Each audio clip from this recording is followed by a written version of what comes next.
I've talked about the fast and exciting combat of my system Sanctum, as well as the versatile suite of spells that you can unleash on your enemies, but what about the enemies that you're using all that stuff on? Well, in today's video, we're talking about the design behind the enemies in my system, Sanctum. Now, I don't want to sit and give you the stuff that you're probably all expecting from a fantasy combat TTRPG, like, they have hit points and they have stats. Cool, we're aware of that, but let's cover what's different. For starters, the enemies are split into types, like we'd expect. You know, the animals there, the people here, the weird guys there, that kind of thing, but each type also has a unique rule that covers all the creatures in that same type. For example, Failings, which you can probably guess what they are by the name, are beings of life and nature, so animals and plants are instantly more friendly towards them and have a harder time hurting them, so if you have an animal companion, they're gonna look at you like, do I have to kill him? Monsters are ferocious and do more damage the more they are hurt.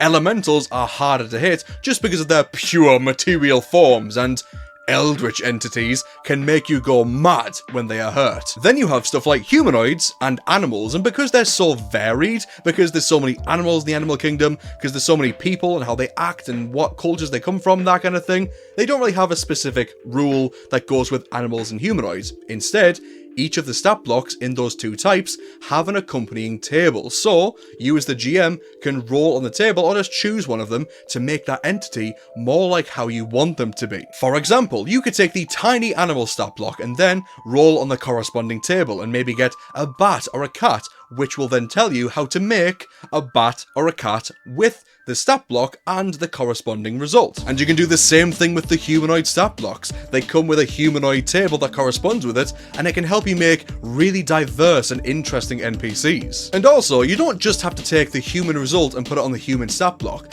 You could take the human stat block and give it a result from maybe the Glade or the Dwarf or even the Goblin table. And by doing this, you could show that perhaps this NPC was surrounded by other cultures and peoples, or they had a master that was a dwarf and they were a human, or they just employ techniques that you would have never expected. I mean, hey, you want to make a beastkin NPC? Well, just grab the humanoid stat block and then take one of the results from the animal tables and boom, you have a cat or a bat person.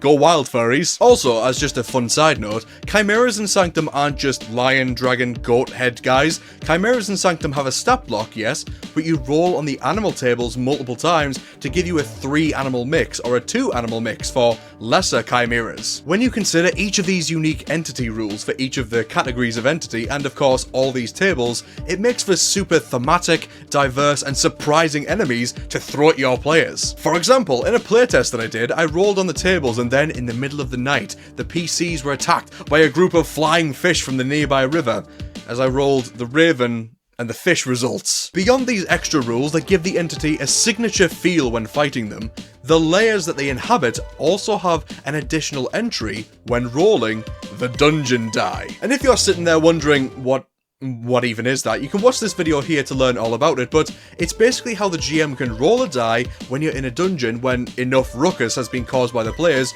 to cause an encounter. And with this extra little rule provided by the entity's layer, it means that that encounter can be relevant to the entity whose layer that you're in, like the appearance of more traps in humanoid bases, or the shaking of the ground near a giant. And all of that stuff is the flavour, the juicy flavour that can help you create fun scenarios and memories with your friends.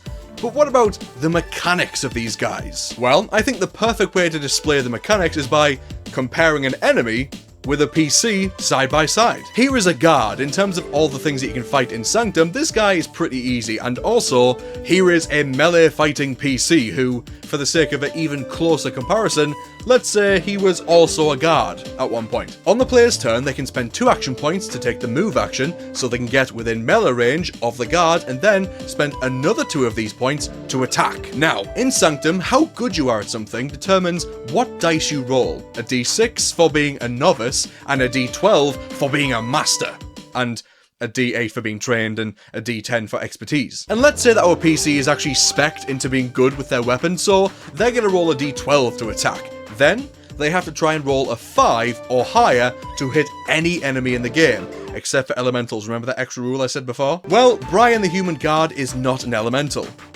that we know of, but let's say for this example that he's not, the PC's gonna roll their d12 and try and get a 5 or higher. They roll the 5, great. Well, a great sword does 3 damage, and a 5 counts as an easy hit, which is basically a basic hit.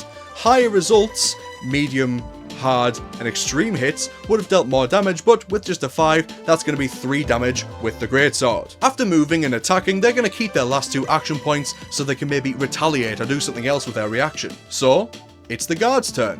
The guard spends 2 action points to move, then spends 2 action points to hit with their sword, they roll a 5, and deal 5 damage. And that's because in Sanctum, the enemies are assumed to hit you and deal damage with their weapon unless they roll a 1. Just like the players, their attack roll is their damage roll too. And before you say that's bullcrap, because the PC rolled a 5 and dealt 3 damage, and the guard rolled a 5 and dealt 5 damage. Well, easy enemies like the guard will always deal a d6 of damage, meaning their maximum is 6 damage, like a PC who wields a mundane greatsword and gets a really good hit. Also, unlike this human guard or other sort of humanoid knight-like creatures with armor, it's much more likely for the enemy to not have armor. Meanwhile, this PC has medium armor, meaning that they reduce the 5 damage to 3, because medium damage reduces the damage you take by 2. It's one of these systems where, as I've worked more and more on it, the moment you try and point a finger and say that something is weird,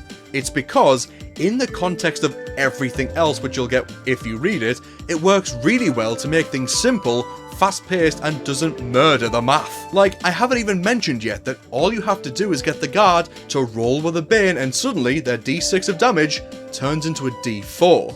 And if someone's wearing heavy armor, unless the enemy rolls a 4 on their d4, that PC with heavy armor, which reduces damage by 3, is gonna feel like a beast. But all of these choices do serve a purpose. I have an intention behind them, because I much prefer enemies that appear, do their cool stuff, leave an impact on the players, cause an explosive combat, but also a quick one, because the guard only has 8 hit points, which is not a lot. Also, when I mention reducing damage by 3 with heavy armor, one way that the enemies can still pack an interesting punch is that most enemies also cause an effect when they roll a 4 or higher. Not when they deal 4 damage, when they roll 4 or higher. So, even with heavy armor, as long as the enemy rolls a 4, they not only deal some damage to the PC's mountainous form, but they might also push the PC, knock them prone, grab them, or maybe some other mystical or dangerous effect. The enemies in Sanctum can be built, messed with, or even just deployed straight out of the book